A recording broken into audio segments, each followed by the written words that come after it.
Maria ஆண்ட்ரஜிக் Poland நாட்டை சேர்ந்த javelin thrower. இவங்க 2016 ஒலிம்பிக்கில் ஜஸ்ட் 2 சென்டிமீட்டரில் மெடலை மிஸ் பண்ணிட்டாங்க.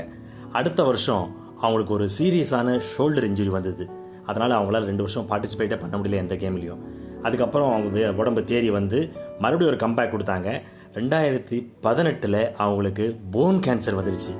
அப்படியே பயந்து பதுங்கிடாமல் அந்த போன் கேன்சரையே தாக்கி அதை தோக்கடித்து மறுபடியும் எழுந்து வந்தாங்க.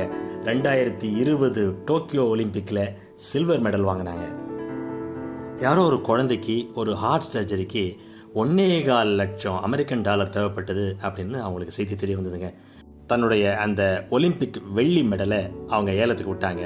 அதை போலந்தில் இருக்க ஒரு சூப்பர் மார்க்கெட் $1.25 லட்சம் வாங்கினாங்க. அந்த பணம் அந்த குழந்தைக்கு சேர்ந்து குழந்தை உயிர் பழிச்சிடுச்சு. அவங்களோட நல்ல மனசை பாராட்டி அந்த கம்பெனி அந்த மெடலை அவங்களுக்கு திருப்பி கொடுத்துருச்சு. நம்ம பிளேயர்ஸ் யாருன்னா அப்படி பண்ணுவாங்களாங்க?